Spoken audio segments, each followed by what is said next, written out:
It's like these characters embrace the silliness that it is and just have fun with it. And it's hard not to have fun with them, especially when they're just so cute together. So I'm just supposed to keep dying until I figure out who my killer is? Do you have a better idea? Yeah, so shut the fuck up.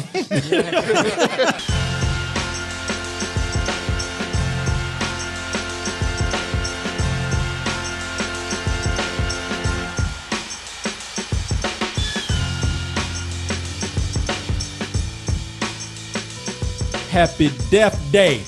Death Day. I don't know why I keep doing my Will Smith with that, but Happy Death Day. And this is a film where you have a young sorority girl, kind of a bitch, really. So Kinda? Yeah, I'm sorry. I've seen worse. No, she's a straight up. She's straight up skank hoe, man. She's a bitch. No, she is. I wasn't gonna go there, but she is a sorority bitch, like everybody else in her sorority. She's a skank hoe, fucking everything, just using people, mistreating people, and that's when life said, you know what? I'm gonna fix your ass. Normally, Brother Death comes in, he just kills people one time, take your soul, and move on. But he's like, bitch, I'm gonna kill you day after day after day. And maybe if you learn your lesson, I might let you move on with your death. But right now, fuck you. I hate you and I'm gonna teach you something. And this is a movie where I think it's gonna be, look, it's a cheap Blumhouse movie, but I think it's gonna split some people. And I will explain why after we watch a little bit of the trailer. Happy Death Day. Stop global warming? I feel like I'm losing my mind. You sneaky little biatch. Happy birthday. I've already lived through this day. Now, you see that, you're like, damn, that looks horrifying. Jake up in there screaming, terrified, doing that classic slasher shit, getting that knife in the stomach and oh man, I don't know if I can take this. My nerves ain't down for all these horror movies and thrillers. Well, you know something? Let me just calm you down right this moment. Let me put you at ease because this is actually the most adorable, the cutest slasher film I have ever seen. I mean, and you say, how can that be, Corey? No, seriously, this is adorable. It is so cute that even the slasher, the killer, is a cute ass baby, a cute ass wide-eyed, blue-eyed, rosy, chubby cheek baby with that one little cute tooth, that baby Herman tooth, that tooth right there, and just smiling as he's mutilating people. And because in the movie, that's what they are. The killer's based off the Bay Ridge Babies or something. Yeah, their mascot. The mascot are the babies. Who makes their mascot a baby? I know. That's what I was thinking too. I was like, what the fuck? These fearsome infants. Oh no.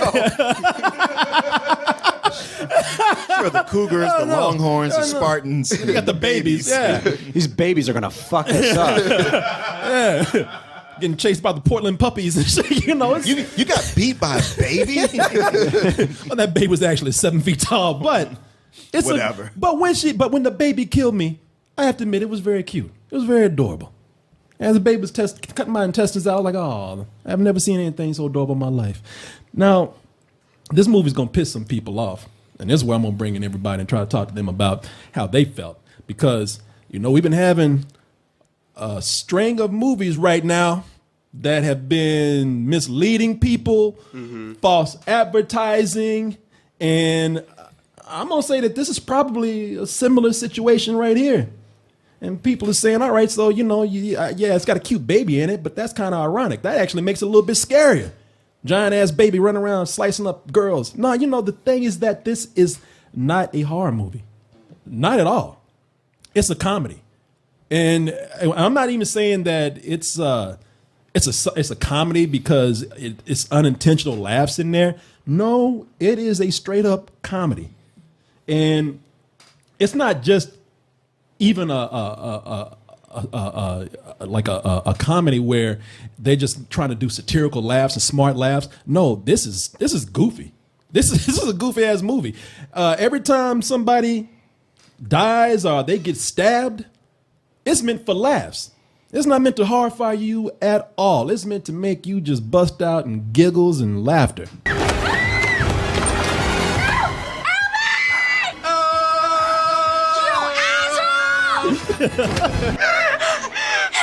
But Cora, she's so horrified. Look at those big ass eyes. Look at that. Look at that stress that's on her face. Listen how she's breathing and gasping. I'm gonna tell you, 2 seconds after that, something stupid or silly happens. And the other thing with this that you got to keep in mind is that they even get further away from a horror movie because of one little detail. But I'll talk about that in a little bit. Did this catch anybody off guard like it did me? I would say when we saw these trailers like a while ago, and it kind of seems like they went back and re-edited the movie to play a little bit differently. But I'll say it starts off like a horror movie because the first death seems like legit horrifying, like alone by itself. Because I think this was the second or third one. So yeah, it starts off like a slasher flick. But the second she actually starts dying and coming back, that's when they play up the comedy elements, and then they start throwing in things like her being stabbed on the bed and dude coming in laughing, or like somebody dying in a goofy way. So I don't feel like I was misled by the advertisement, but I just feel like it promised a little bit something a little bit different, but it didn't really upset me that much. Okay, Mark. Actually, when I saw the trailer, I thought, it has the potential to do this if they go at the humor angle. Oh, but they probably won't. Nobody's ever smart enough to do those kind of things or wants to take that kind of chance. So when it did, I was like, oh, well, okay then. Okay, so you maybe a little bit surprised, but a little For the bit most part, pleasantly surprised. Yeah, pleasantly surprised. Where I thought it has the potential to do this, and it would be nice if they did.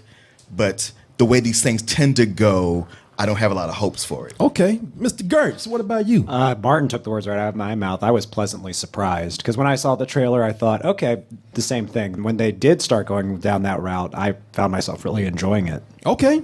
Well, you know something, a lot of people say, all right, man, you know what, I can find myself enjoying this too. But I gotta get a little bit of blood with it too. You know, I want some Scream level shit right here. I want a little gore with my laughs. And if that is you, well then you better go cut on Scream or watch something, Jason or Freddy movie, because with this, you're not gonna get that. You know, this is people are dry in this movie. Stabbing people is like stabbing an air mattress. Don't nothing come out but air. You know, the word poof actually comes out their body. You know that when they're stabbing people, you hear, they don't even go as far as the sounds. The sounds are not even that intense. This movie really does not want to hurt anybody. This movie is very sensitive. It's almost like it's the movie for the anti-horror people. We don't want to upset those folks out there. There's no blood. There's a little bit of blood. You know, if there's some blood, it's already on the knife. Yeah. Or it's splattered on a wall already. A puddle, a little bit puddle. Out of his body, yeah. Or, you know, you might see some splash, but you ain't gonna see it come from the body. It's not gonna. None of it's gonna come from the body. Oh, well, you know, you might get somebody they might hit their lip a little bit, a little cut. The blood fairy comes by. Yeah, you know. Yeah. Somebody might be trying to put ketchup on their fries, a little squirt on the head. You know, you ain't gonna see it oozing. You ain't gonna see no intestines come out. You ain't gonna see no gore. And the reason why is because now a lot of you should go to the internet and pull the poster up right now. And look down in the corner right there. You know, go to the end of the credits of the trailer. Now look close right there. Now you see that? What does that say right there? What's that? That PG-13? People probably didn't. Blumhouse doing PG-13. Blumhouse, that's right. Look next to that Blumhouse Pictures. So not only is this movie safe, but it's cheap. Yeah. Jason Blumhouse. If you don't know him, Jason Blumhouse gives you $5 million for your movie. And he will not give you $1 more. So, and he tells you, I better get this back at the end of the month. And I better get it back. So if you going to him and talking about, shit, man, I forgot to put the blood in the movie. Can I get $5? No, you can't get shit. Go over there and finish that movie and work your way around it. Oh, you want some blood? You want some? Yeah. Yeah. Well, there will be. You don't get my movie back. All right, man. All right. PG-13. Hollywood's loan shark, Jason Blum. Yeah, man. Now get back in there and get me my money. Bitch. There's probably more blood in The Office than there is in the film. And also when let me just tell you this too, because I do this all the time. And let me just go ahead and get my dollar out right now, because I'm stick to what I'm saying. There are even moments in here where the movie is so silly that, and I told this boy that I would give him his royalties if I ever had to bring this up. I haven't made it yet because I just did this today when I was getting the review together. But I'm just going to give you a picture of the Scooby-Doo jar. Because the Scooby-Doo jar, we say these horror movies and thrillers, they always have their Scooby-Doo moments. We bring it up so much that I said, if I have to do it again, I'm going to get my royalties. We are going to get a Scooby-Doo jar in here. It's just going to have to be this right now. But we will get a Scooby-Doo jar here because in the movie, they do have the unmasking of old man so-and-so. Old man Jenkins. Oh, man. I knew it the whole time. They actually do that. I hate to keep bringing up Scooby-Doo comparisons. I will actually put money in the Scooby-Doo royalty jar. But they do that in this film. Leave it in there. I'm saying. No, we're going to see even after 2017, how much money we actually have earned for Mr. Do over here. And we'll use it to make a Blumhouse movie. I think we got enough now. It only took 3 months. But the thing with the film is that, okay, I know, and how do you guys feel about that? I mean, I'm sitting up here talking about this. And they are criticisms in a way, because I do believe that the movie could go past some of these things where it is being safe, where it is trying to pull back on violence, even with some of the humor. It might have bothered me a little bit, but how did it? And it sounds like it didn't bother you guys as much. Wait, what didn't bother us? Well, like I said, talking about how safe it is. The lack of gore and cursing and things like that. Oh, yeah, it didn't bother me at all. Yeah, I mean, he does what Blumhouse does, and just to make a PG-13 horror movie. And I think with the way Blumhouse has been doing it recently, like we've had Split, The Visit, and Get Out. Like he's like, all right, you need to be creative with this, and not just rely on the stuff that people want to come and see in slasher flicks like blood and gore. So I appreciated the creativity behind it. Okay. As a matter of fact, I would go so far as to say, so often the blood and gore is a crutch. Like they'll put together a shitty movie that has no brain behind it.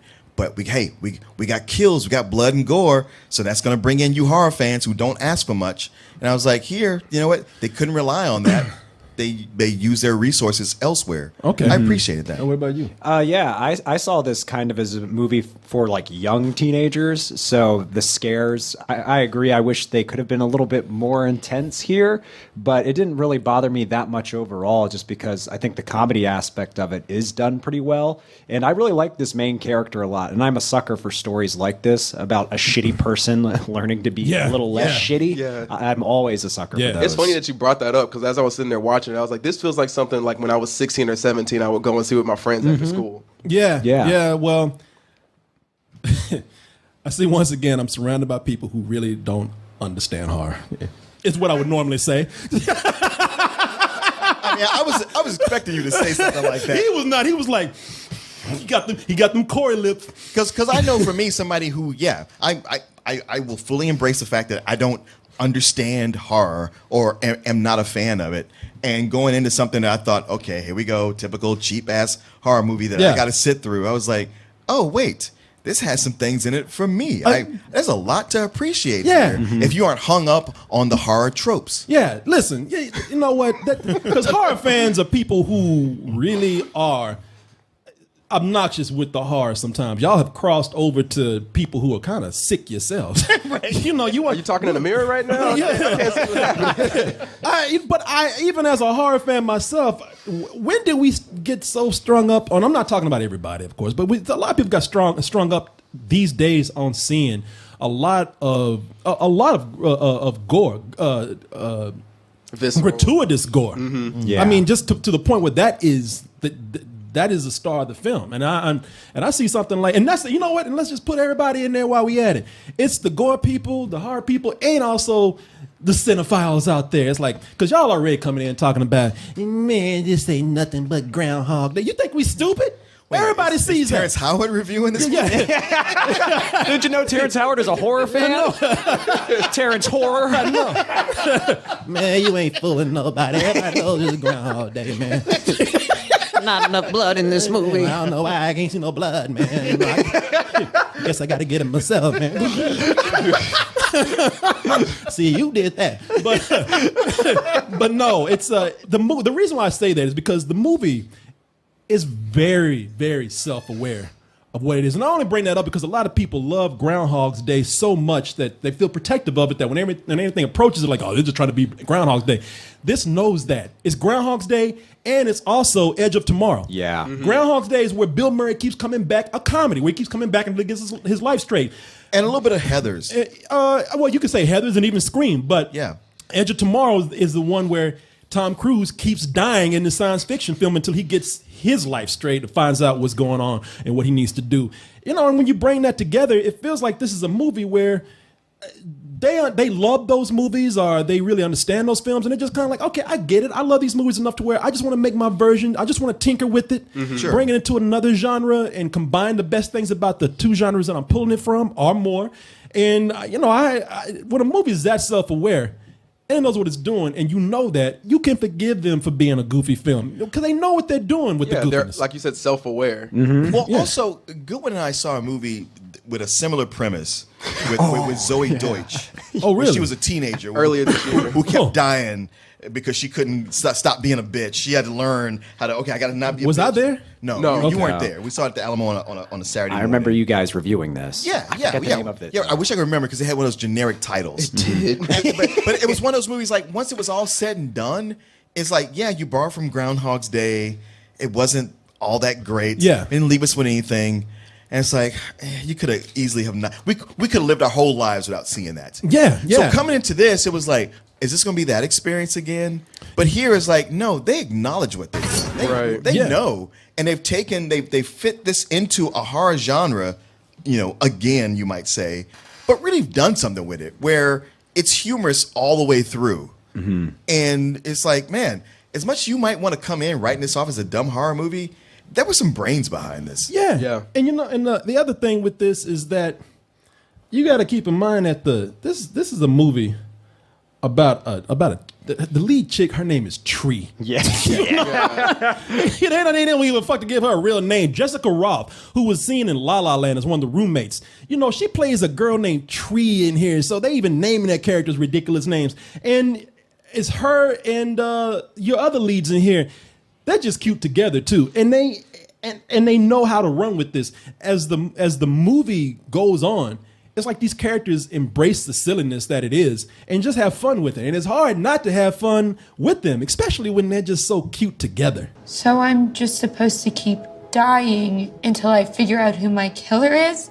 Do you have a better idea? Yeah, so shut the fuck up. I'm not dying. That's you. They, you know, her and the other guy that's in this, it's an actor named, I like this guy. It's an actor named Israel Broussard. And those two just make a really cute couple. Some of this feels like it's almost going into romantic comedy territory. I honestly felt like they got better actors than they needed for this. Yeah. Because every main character in here, I was like, man, I'd like to see you in something else. Because all you guys committed to this premise. No, they and did. took it all the way. Yeah, even like the people that aren't main characters. Yeah. One of her family members, like, they just have a really emotional scene. You're like, dude, you're only in this for like 2 minutes. Why are you bringing this to the table? No, it did. It really did happen. That's a good point. It had a very emotional moment in there. Shit, even that baby mask committed to this moment. You know, it's. Well, I also love the character of Danielle, who reminded me of Danielle. Oh yeah. There's a character in there who's kind of just, I don't know, just ditzy. That's all they can say. It's shitty.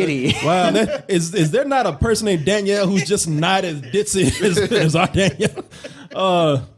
You know, I really enjoyed that they just could go with this, and it was, you know, it's something where I do feel like maybe they could have pushed it more. Now I like where they are. I'm not going to complain too much. I like the area that they're in. I almost appreciate that it did not go to the gore territory. Although if they did, I think the gore could have really been a big contrast to the goofy nature of the film. It could have even, you know, could have made this. It wouldn't have hurt it. It wouldn't have hurt. It would have been more of a satirical thing if it did. I'm not talking about they had to go way bloody with it, or like you say, visceral. Just, you know, embrace an R rating so that you can go up against the cute nature of it. Sure. I think the cute nature is kind of what I guess, endeared it to a bunch of people, including the audience we saw it with, was because when I was watching it, I was thinking, all right, if they would have added more gore in here, they would have spent more time on the deaths. And I like the fact that the deaths were short, simple, and sweet. Like anybody that got it, it was done, and then it was like, all right, on to the next thing. I feel like if they would have lingered on blood or gore, it would have probably thrown in an extra couple of minutes that we probably wouldn't even wanted or deemed necessary for the movie. Yeah, I see your point. I mean, I just felt like since it's so, it doesn't have a lot of money behind it. It could have pushed it in areas of humor and violence, just again for satire's sake. But I'm not complaining that much because I think for the money that they had for this, they did all right. It is a parody of horror movies, and that's what it is doing pretty much, doing a good job at. Now, we keep saying that it's goofy. We keep saying that it's silly. And it knows that it's silly, but don't think that doesn't mean that it doesn't have any clever ideas or moments in there. There are things in here where I could see that was the inspiration behind pushing the story. I mean, I like that it's hard to figure out who the killer is because they sell this baby mask everywhere on campus. Right. Yeah. So you don't know who it is because anybody can get it. It ain't like it ain't like a customized Jason hockey mask or something like Even that. the guy selling it was a memorable character. Yeah, it might have been him. And a lot of people have a lot of reasons to dislike her too. Yeah, that's the other thing, man. Who's gonna do this? Man, everybody. Yeah. She was shitty to everyone. Yep. It could have been the woman just taking signatures for climate change because she went by. It was a small character. She's like, climate change, and she's like, get the fuck out of my face. He's like, I'm gonna kill you, bitch. It could have been her. But to be honest, we all felt that way. It's like what you like. You want to sign up for climate change? Like, no. The same day over and over. Yeah. Take that board and just smack the shit, kill her first. It's there are moments in there where she almost solves her life, and then there's just one or two little details she's like fuck. Yeah. It's like playing a video game over and over. Yeah, it really is. Cuphead. I tell you, I took a cup to my head the other day when I was playing that. You got back on it again, man. I did, man. I'm addicted. That's the worst $20 I ever spent in my life. That's a great game, Martin. Fuck that game. Martin's really ready to kill himself. Except he ain't coming back. And I like also that, she would kill herself and she would come back and have the injuries, making her weaker. Yeah. That was a plot point I didn't think they were going to bring up. Yeah. No. It's actually she gets scared because she's like, I thought I could do this, but I don't know how many times I can do it, and it really does make the movie more intense. Yeah, because when it's Bill Murray, he had no injuries, so he became a god. Or even Yeah. that movie we saw earlier this year. It's like, all right, I can just do this forever. Like, that seems kind of dope. Yeah, but here they put the stakes higher and let you know. They don't put too much in there too. We're not really spoiling anything because they don't really go as far to explain that, and they leave a little bit for you to figure out with that. Would you take the risk or not? Put that question on you.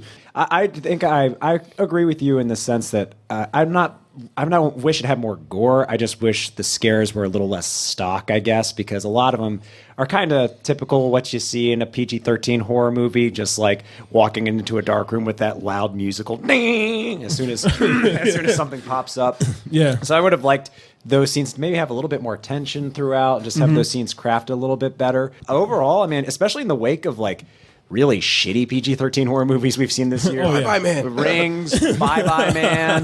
Cure for Wellness. That was R. That was our. Jesus. Wish Upon.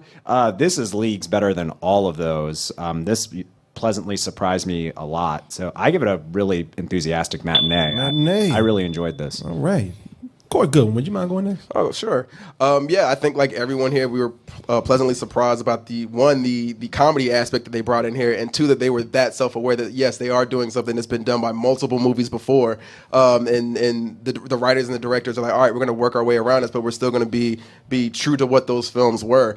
The lack of blood and gore didn't really bother me much in here. I actually appreciated that they didn't throw a bunch in here because, like I said, it kind of made the deaths go short and sweet. There was a death that they show in this trailer that I was still shocked by in the movie with that cop. Oh yeah. That was great. Yeah. Even I was like, shit. Yes, everybody. Oh, and make sure you go see this in a black theater because we were sitting around. There was one dude who didn't know what theater he was in. Man. So yeah, this is a really fun movie. It is something, like I said, if I was a teenager still in high school, this is something you would go see after school on a Friday night and have a good time. So yeah, it's a matinee for me. All right. A real pleasant surprise because it looked like from every trailer that they were not going to take the high road on it, and they totally did. And yeah, for me, for somebody who's not a fan of horror movies, and I can't stress that enough, that I don't like how cheap horror movies are, and that they know they can appease their fans by just having people get cut up. This one really does take the effort to go out there and be something more than that or less than that. My only problem with it not having gore is I think, like, damn, if they had the gore, they could win over the horror people too. Yeah, and I wish it could because it deserves to do that because they put that much creativity behind it. But yeah, this was a really enjoyable, like that kind of movie that I look forward to when we go to screenings. Not the ones that you know are going to be good that are good, but the ones you think won't be and then are that pleasant surprise. So yeah, it's a like Gert said, it's an enthusiastic matinee. Yeah, I think it shows its limitations in all areas because of the budget. I mean, the writing, the comedy, It's not Get Out. No, we keep talking about the violence and the gore. That all shows right there.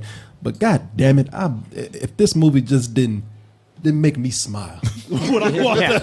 It is the only slasher movie that I can say I just walked out clicking my heels, man. Happy Death Day, man. Yeah, man, it really was. It really was a happy death day. I walked out of there just skipping.